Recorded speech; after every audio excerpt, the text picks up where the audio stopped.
Welcome home to USA Global TV and Radio, a place where dreams take flight, with authentic storytelling, diverse perspectives and meaningful conversations, where global stories unite and bridges are built beyond all borders. Discover world-class education, entertainment, hope and inspiration. Together, we're building bridges worldwide. Subscribe to our channel, USA Global TV. Download our app, USA Global TV. Be our guest or join our team. Visit usaglobaltv.com. Thanks to our founder and executive producer, Dr. Jacalyn Kerbeck. Music score by Yeffy Tang from Cloud Road Music. Voiceover artist Mike Porter. Creative direction by Paul Garcia. USA Global TV and Radio. Your home for global connection. All rights reserved. This video and its contents are the exclusive property of USA Global TV and Radio. Unauthorized use, duplication or redistribution in any form is strictly prohibited. What comes to mind when you hear the word etiquette?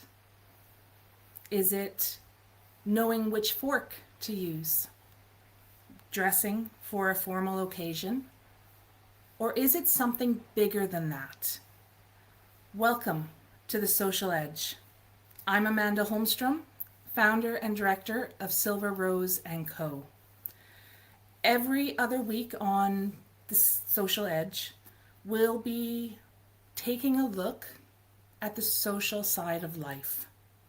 Sometimes we'll talk about etiquette and emotional intelligence, and other times we'll explore cultures and traditions, communication, belonging, and everyday interactions that shape our relationships.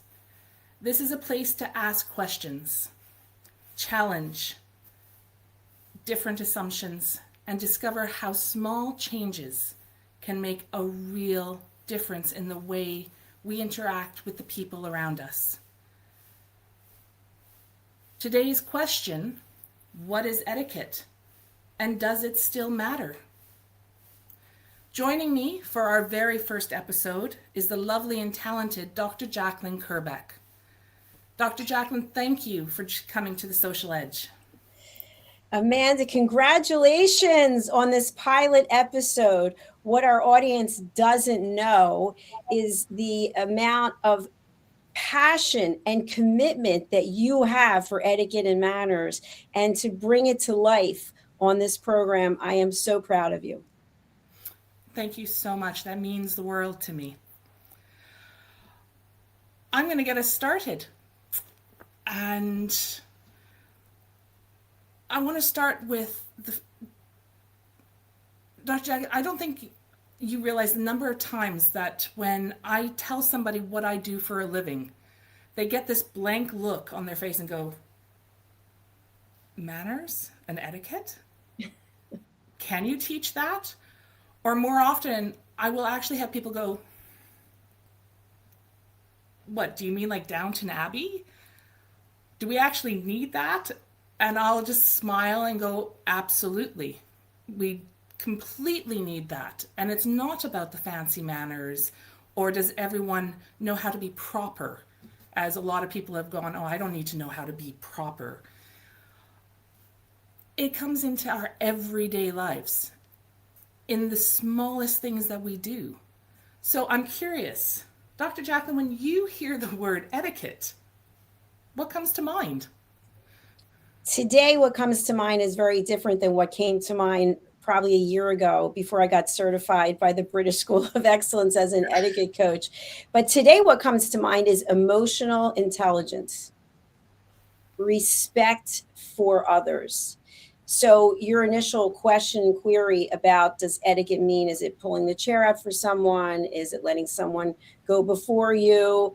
Is it picking up a check? There's all different parts of etiquette and manners. But to me, what it really comes down to is respecting yourself and respecting others. Absolutely. And that's the basis of good etiquette, is what I can do for you. But I think when many people hear the word etiquette, they instantly think rules. Rules on what they need to do in life. And for some, they can seem like very strict rules. But for me, etiquette has never been that. It has never been about the rules. It's always been about helping people feel comfortable or respected, included, as if they matter.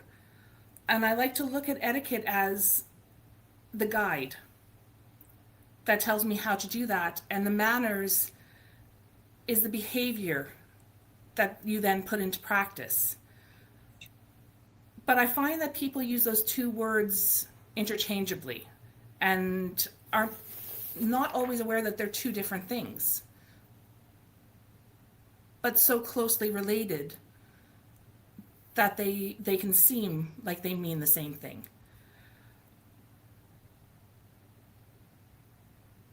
Dr. Jacalyn, when you think of those two words,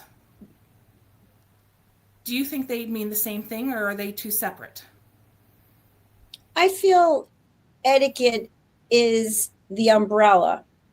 It is a way of living. It is a way of showing up. And manners is the execution part of it. The manners are the tools that come underneath the umbrella of etiquette. I love that imagery. Thank you. You know what? I think I might steal that. Go I love that. ahead. I just came up with great. it. What a good way of describing it. And I think you're absolutely right. That's exactly what it is, right? Etiquette helps us understand what's appropriate under that umbrella, right? And all the different situations, and our manners are how we put that into practice. Now, I went through the same training as you with the British School of Excellence, and one of the quotes that stuck with me from day one was that etiquette are the traffic lights of human interaction. They help us know when to pause, when to proceed, and how to share space smoothly. And I remember hearing that for the first time and thinking, wow, that's it. And one of the things I've discovered over the years is that the definition of etiquette never changes, but the way I explain it has definitely evolved. And it still continues to evolve, and it'll change depending on who I'm talking with at the time. Now, I've worked with children as young as 2 years old, and I right through to adults. And when I'm working with young children, I've learned that I have to keep the explanation of what etiquette is very, very simple and revolve it around something they'll understand. Like, etiquette is how we use our words and actions to help our family and friends be happy. But then it evolves again. As children get older, I've learned that you can introduce more vocabulary and more thoughts into it, respect and responsibility, confidence. And we talk about understanding how our words and our actions affect the people around us. But then it changes again when you get to teenagers and adults. And the conversation then starts to include first impressions, communication and confidence, our friendships. We bring in public speaking, interview skills, and preparing for adult life. But the one thing that I found is that the definition doesn't change. The principles do not change. It's just the language. So Dr. Jacalyn, you've coached people from many different backgrounds through USA Global and through your workshops in public speaking and through elevated listening. Have you found the same thing, that the principles stay the same, but the way we communicate with each other or communicate them changes depending on who we're working with? Absolutely. They're the same principles like you were just describing. And it basically comes down to the situations change, but the foundation doesn't change. And as we evolve, we learn new skills. that are under that category of manners that come underneath the umbrella of etiquette. But anytime someone shakes their head and says, oh, I don't care about etiquette and manners, well, what if someone was so disrespectful to you on a regular basis? Everywhere you went, you were disrespected. You would quickly learn how important etiquette and manners are, because we sometimes take for granted the fact that certain people we relate to, we deal with, we have in our life are practicing etiquette and manners. But when someone's not, we know it right away, because it doesn't feel good in our heart, doesn't feel good in our soul. And we think to ourselves, why are they treating me this way? And then if we don't process it, we may then go and treat someone else, because we're dealing with all this unkept, this anger that we have nowhere to put. So etiquette and manners is important every day in everything we do. I can't agree more. I do think that people don't realize how much they use it, and in so many situations around them. I think they forget that etiquette is something as simple as holding a door for someone, or wishing them a good morning, or saying something as simple as please and thank you and meaning it. So I think you're absolutely right, and that is something that people need to relearn, is that etiquette is so important in our everyday life. And as you said, without it, the way you're treated is going to feel very, very different. Because it is that etiquette that keeps you from yelling at a stranger on the street because they accidentally bumped into you, or you're not walking fast enough and you're in their way. It's the etiquette that's going to keep them from belittling you or calling you a name or telling you to get out of the way. Or at work, it's the workplace etiquette that's going to help it become a safe environment that you're happy to work in. It's going to come into play when you send an email or you go into a business meeting. And that's something I know you have experiencing, because you worked in corporate for a number of years. Before building USA Global,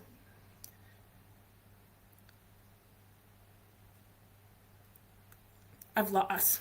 I apologize. I know what I want to say. But as I was saying, you spent a number of years in corporate before you built USA Global. Did you find that etiquette and good social skills played an important role in the office life? And did you find that people with good skills could succeed more? What I found, and I don't believe it's changed, whether you're in corporate or whatever the environment is, that when you lead with etiquette and manners, people remember you for a positive reason. And when you don't, people remember you for another reason. People will remember how they felt after the interaction they had with you. And too often, I think we're so wrapped up in our own world. In my opinion, as someone who does coach and provides private advisory and interviews, I've interviewed over 10,000 people. One of the places that I feel that we're lacking in humanity is social etiquette, meaning people walking around with their phones on speaker in a public place. And I've witnessed this, and I've talked about this before at the gym where I work out, which is a very nice athletic club. They call them, I forget what it's called. It's athletic and country club together. People are on the phone in the bathroom stall, and the phone is on speaker. And I think to myself, could you not have just gone to the bathroom? And by the way, no washing of the hands, and then going and touching equipment. People don't realize everything that you do. There's cameras everywhere. We're always watching, whether we like it or not. And people have no boundaries almost. In the locker room, for example, there are signs everywhere that if someone can hear your conversation, it's too loud. People don't care. They have a full-blown conversation that everyone can hear. And by the way, did they bother to tell the person on the other end that anybody in the locker room can hear what they're saying? No. You go to the grocery store, people are pushing the cart with the phone on the speaker. And I think that we've gotten to the point where we forget about where our boundaries end and someone else's begin.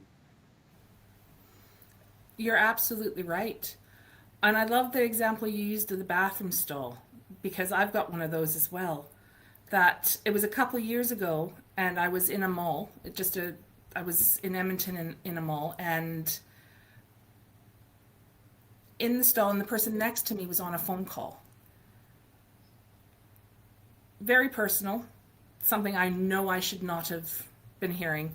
But the person on the phone asked a question, and it was actually the person in the stall next to them answered the question. And I remember sitting here going, oh my goodness, because it just went dead silent. And the person who was in the stall next to me went, excuse me, this is none of your business. And the other person went, well, I can hear it and I have something to say about that. And she started giving her full opinion. And I'm just sitting there going, okay, I think I'm done and I need to go. It was really uncomfortable. And I feel so bad for the person who was going through such a traumatic experience, because now everybody in the bathroom knew about it. And you know that that other person is going to leave the bathroom stall and they're going to discuss it. Of course they are. They have a story to tell. And I think you're right. People just, they're not aware of how it's affecting the people around them. And that is definitely something that needs to change. And same with the locker room, having quiet conversations.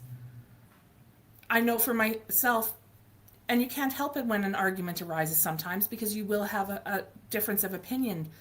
But I've been in public, and my husband and I will not agree on something, and it turns into a little fight. Let's be honest. But I'm very aware of the people around me and the fact that they don't want to hear us disagreeing. And Brian and I have gotten very good at going, okay, we'll wait now until we're in the car, we get home. And we revisit it, and by then we've actually had the chance to cool down as well, so we can really discuss it. But it is being aware of where you are. But also being aware of what it looks like to the people around you. I had Brian and I were working at a school together, and we got to school in the morning one day and we got called into the principal's office. And we both go in, and the principal looks at us and goes, so I hear you guys are getting a divorce. And Brian and I are just looking at each other going, what? This is news to us. And he goes on to tell us that first thing that morning, he had a parent already come in and tell him that we had been seen fighting in the supermarket over the weekend, and we were splitting up. And both Brian and I are looking at each other going, okay, no, we weren't fighting. We had a little disagreement over what kind of, I can't remember if it was cheese or a meat that we wanted to get. And I was being difficult because I did not want to be out shopping. I wanted to be at home, and I wasn't happy that I'd been forced to get up and come out, and Brian was not having anything to do with it, so he'd gone off to a different counter. It wasn't major. There was no bad words or fighting about it. It was just I was grumpy, and we went and did our separate shopping and then went home.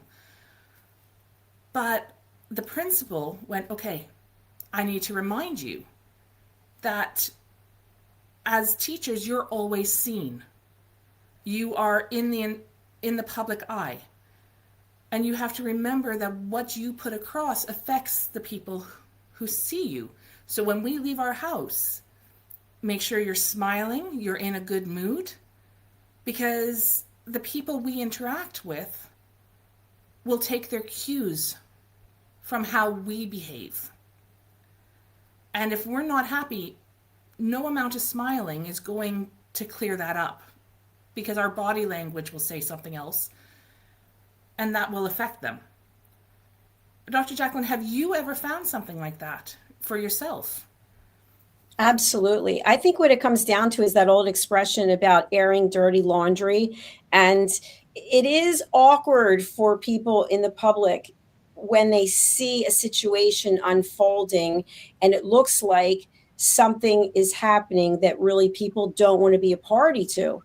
And so thank you for sharing your story, because that just goes to show how people can make their own inference from something that they see. But you brought up a very good point. And I think it has a lot to do with what I shared before. Now, the fact that there are cameras everywhere, we're always being watched. When you are a person in the public domain, or you are someone people look up to, then it's expected that you're going to behave a certain way, whether you feel that way or you don't. And let's face it, we all have emotions, we're all human, and we're not at our best every moment of the day. I think the key point is that we're aware of what's going on. And so you mentioned that there was an awareness, okay, let's table this and we'll talk about it in the car. I know countless times it's been me sitting at a dinner table with someone, and there's an argument taking place, and it's just mortifying. You just want to run and hide. And not only do you already feel badly about the fact that you and this person are having this disagreement, but now the server's involved, the manager's coming over. I mean, I could tell stories, and it's like, oh, I can never go in there again. And that to me is a lot of drama. And I'm very happy I don't have that drama anymore, but I certainly have had it many times in my life. But I think the point of where we're going with this whole etiquette and manners is that just because we are going through something in the moment doesn't give us the right to make it everyone else's problem. And if you've ever been at a dinner party, holidays or something, and husband and wife, and one's being really snippety and making those comments, oh, he always does that, oh, she always does that, and everyone at the table is like, oh, do we really have to hear this? It's like those two people are making the whole conversation and focus of the holiday dinner about them, and that's very awkward, and it can ruin a meal. So I guess what I'd like to say about this is that it goes back to that saying, if you don't have anything nice to say, don't say anything at all. I can't agree more. Absolutely. And I've said that to my children as well. And I've repeated it to myself when we're having a disagreement, and in my head I'm going, you have nothing nice to say? Smile and just be good. Don't say anything. And there's one of the very basic cores of good etiquette and manners is by not saying that, you've made the situation better for everyone involved, because you're not trying to one up somebody by being the last one to say something or the one with the most memorable thing to say. You're just trying to make the situation nice for everyone. And Amanda, I want to jump in with what you just said, because I think that is such a key point when you just said about having the last word. I was thinking about this today. You exchange emails with someone, and then the person writes back, well, then do you write, like, where does it end? Somebody has to say, okay, there's no more reason to go back and forth. And it's the same thing in a disagreement. It goes to that part about the fire building, right? You blow oxygen on it, and the fire, the disagreement, it gets hotter and louder. And before you know it, now you're talking about, I couldn't stand what you did 20 years ago, right? We're bringing everything in and throwing it on the fire. Let's burn it all down. And both parties feel horrible at some point when you sit back and look at it. So to me, what I like to think of is this. not everything has to have a final answer. So if you and I exchange an email or a WhatsApp, we don't have to go back and forth 50 times. Oh, she said this, make sure I do this. And we feel that way as humans, right? Who's going to get the last word in? So what I think is important is there's no right or wrong, but at some point, it's not about who writes the last text or who writes the last email or who has the last word. It's about both people feeling that the issue has been brought to a close. Absolutely. And I know it's looking at it and going, is there anything else that needs to be said? And sometimes you go, oh, but I can't just leave it there. Well, yes, that's okay. I hate to say, but that's what we have emojis for as well. If there isn't something else that you have to add, put a thumbs up, put a little heart, and go, yep, I've seen it. Great. I love that comment. The conversation's done. You do not have to keep emailing back and forth. Oh, thank you for this. Thank you for that. And then coming back again going, oh, I appreciate that. Oh, thank you. That makes me feel so. Stop. I love that. That's what emojis are for. I love that. I love it. And Amanda, I want to say this also. When I mentioned before, I don't know if it was this show or the last one, about knowing your audience. If you know someone in your life, whether it's personally, professionally, they have an issue with something, whether it has to do with you or just something, why are you bringing it up? Why are you putting it in their face? And I'll give an example that probably the whole world can relate to.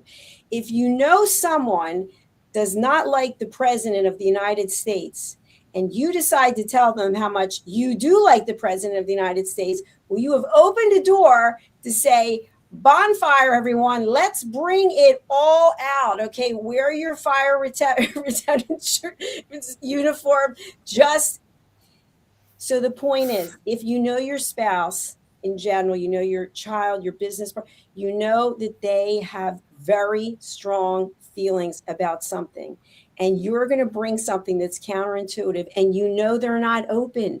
Not everyone's open. But what do we think, Amanda? I'll get them to change. I'll get them to see my point of view. Probably not. They have to be open to receiving. So my final part on that is, it's not a duel. You're not arm wrestling, okay? You're basically thumb wrestling, right? A little thumb wrestle. And it's kind of like, let them have the win. You know how they feel about the situation. That's good etiquette and manners. It is. Very much so. And what you've just said actually brings to mind something we've discussed before about how you can't change people. They have to want to change. And you're absolutely right, good manners, good etiquette. One of the bases of that, and it's something, again, that we use in everyday life that most people might not be aware is etiquette, is the do's and don'ts of what you discuss. You're Dr. Jacalyn, you're 100% on the ball with, if you know it's going to bother someone, you don't bring it up. You do not discuss it. As you said, politics. That's not something you're going to discuss with somebody you know, you love, one of your best friends, if you know it's going to upset them. But it's also something that you would not discuss in an everyday conversation with anyone, because you don't want to discuss things that could cause friction. Politics, religion, depending on where you live, football could cause quite a bit of friction. And I think it's a very good point that you bring up. And something that people have to work on. Because I think it's important that we understand what our motivation is. If we are bringing up something that we know the other person feels very strongly about and has a completely different opinion, We do this as humans. You want to get under your spouse's skin. You know how to push the buttons. So what do? You say something controversial that you know is really going to make that person mad. And you could be doing it for a number of reasons. It's a tactic that people use all the time when they want to get a divorce. For example, let me just get the person to hate me. And then let the person decide they're going to leave, right? Or we can use flattery. Maybe there's something that we really want, and we decide to butter up our partner and saying, "Oh, you're so great. I love this. I love it. By the way, could I have $10,000?" Whatever the case may be. So think about what is the motivation behind the behavior, and what is your approach? Because to me, when I just shared those two scenarios, that could be underneath the category of manipulation or even passive aggressive behavior. So when we are direct but polite to let someone know, that's not a topic I really feel comfortable discussing. And then you say, "Oh, really? Well, why is that?" No, the door wasn't opened. You don't have permission. And I think that's where we forget a lot of times, setting a boundary, but asking permission. How would you feel, Amanda, if I discuss this subject with you? If you say no, I'm not comfortable with it, and I keep going, well, I have no manners. Nope, and you're right. And that is something I think a lot of people aren't aware. They have that right to do that. And I love how you've approached it as, can I discuss this with you? It's controversial, but it gives them the chance to say no. And that is all right. It's the same as if you're at a dinner function or a business meeting and somebody is discussing something, try and change the subject politely. And if it doesn't, it's all right to turn to them and say, "I don't think this is a subject for right now. I'm happy to revisit it later if you are.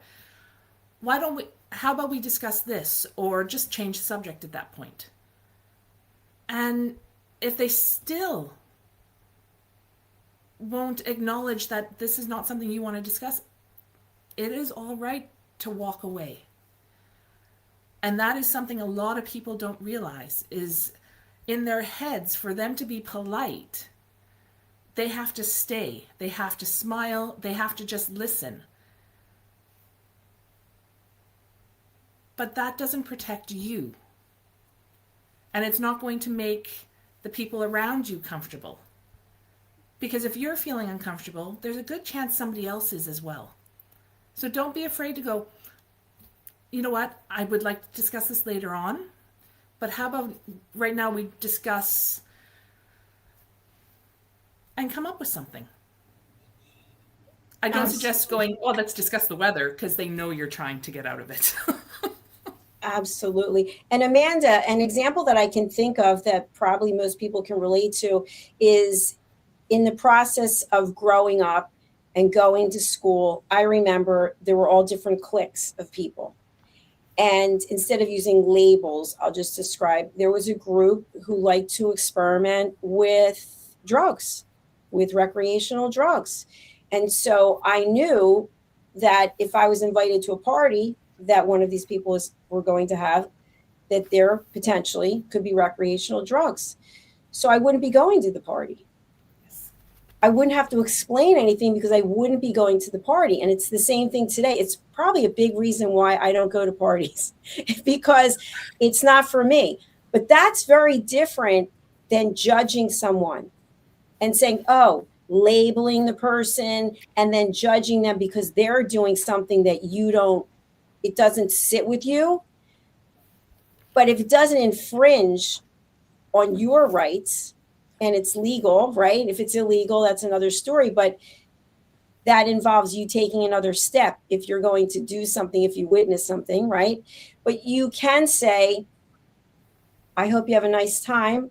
I will not be able to attend," with no explanation. No, "Well, I don't think drugs and this and that," and some whole dissertation that's the fire again, because you've opened the door by giving this information that then is going to be evaluated. And then that person most likely will go back and tell their group of people that this person is, and then they'll judge you. So by just knowing your audience knowing how people feel about things, because people will reveal it. You don't judge. You just politely decline the invitation to discuss further. And that's exactly it.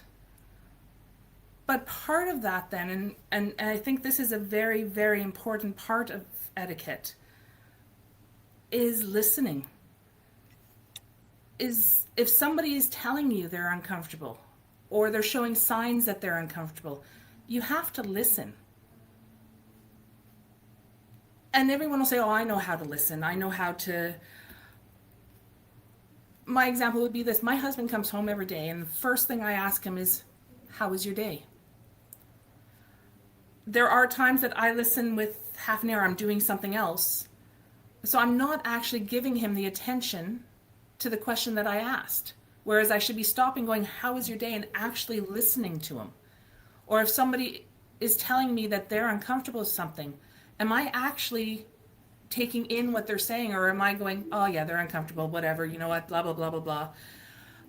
Or am I actually going, okay, you're uncomfortable. Can you tell me about that? Why are you uncomfortable? So that we can handle it, that we can fix it.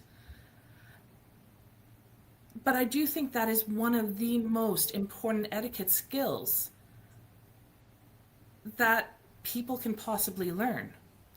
Now, Dr. Jacalyn, one of your titles is the listening mentor. You have created this brilliant program of elevated listening. Would you say that listening is one of the best ways to show people that we respect them? Absolutely. And I think a big part of that is the judgment piece, because it's so easy to judge for any number of reasons. People could be watching right now and judging us for what we're saying, what we're wearing, what the background looks like, any number of things. And we have no control over that. When we are showing up and giving that person the ability to share something, because we've talked before about the fact that we all want to feel loved and valued. And many people feel invisible because they are judged by the way they look, by the way they speak, where they come from, on and on and on. And there's no one who will take the time until they find someone comes into their life and gives them that attention, and it changes everything. And I have one more example I want to give, because I think it's something people can relate to. In addition to not ever doing recreational drugs, I don't smoke. I've never smoked cigarettes, marijuana, anything. And I am not in a position where I actually am with anyone who's smoking pot. I mean, where I live, there's some pot smoking that's going on, but that's another story. But I occasionally will have to be in the presence of people who are smoking cigarettes. I do not smoke cigarettes. I do not want to be around cigarettes. I'm a health nut. And it's difficult because you can have a good relationship with someone and yet they're a smoker.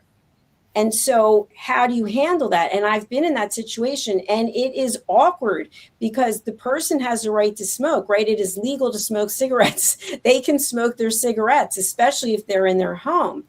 And at the same time, I have certain feelings about it from a health perspective. And so you actually have to sort of put it out there. I respect the fact that you smoke cigarettes. I am a health nut, and I prefer not to be around smoke.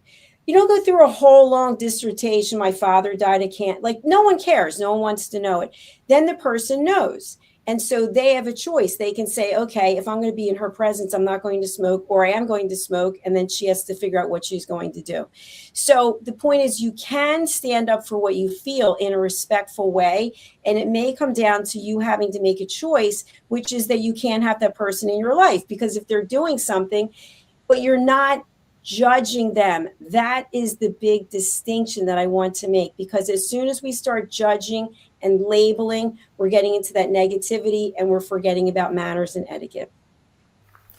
You're absolutely right. And I'm the same way. I grew up in a household full of smokers, and I can't stand it. now that I'm an adult, and I choose not to go into those situations.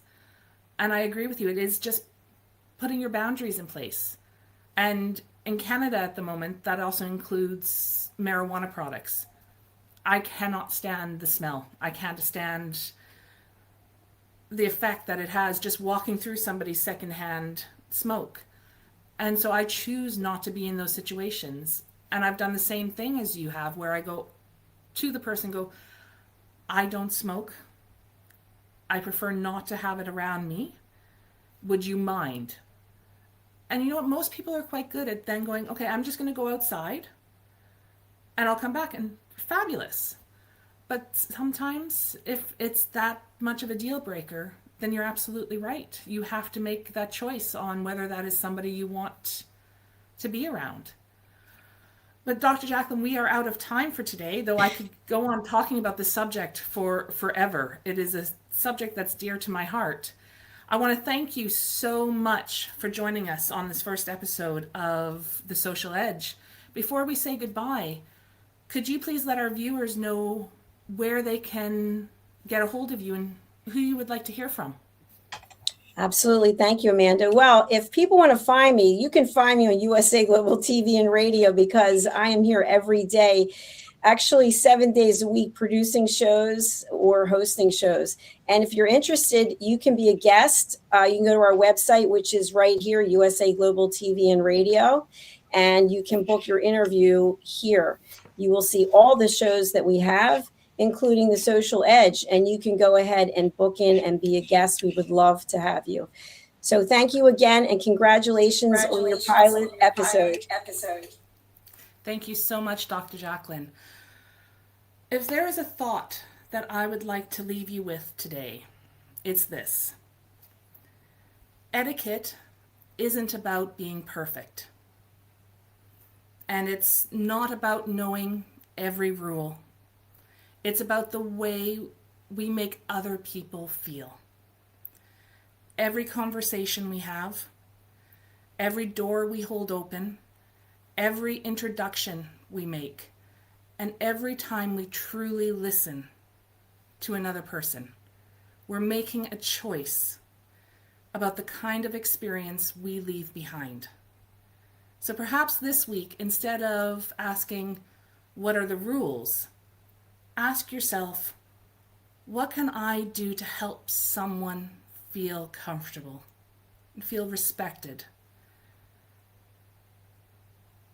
And sometimes it's the smallest acts that leave the greatest impression.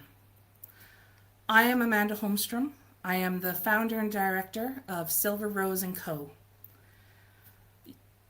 Please reach out to me on my website, silverroseco.ca. You can also find me on LinkedIn under Amanda Holmstrom, HOLMSTROM. And if you have an idea or topic suggestion for future episodes of The Social Edge, please, I'd love to hear from you.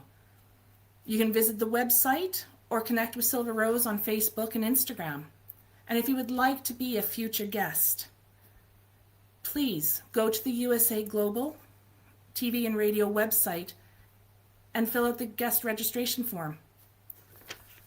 Our next episode of The Social Edge will air on Monday, August 17th at 8 p.m. Eastern. And until then, thank you for joining us. Be kind to yourselves. And I'll see you next time on The Social Edge.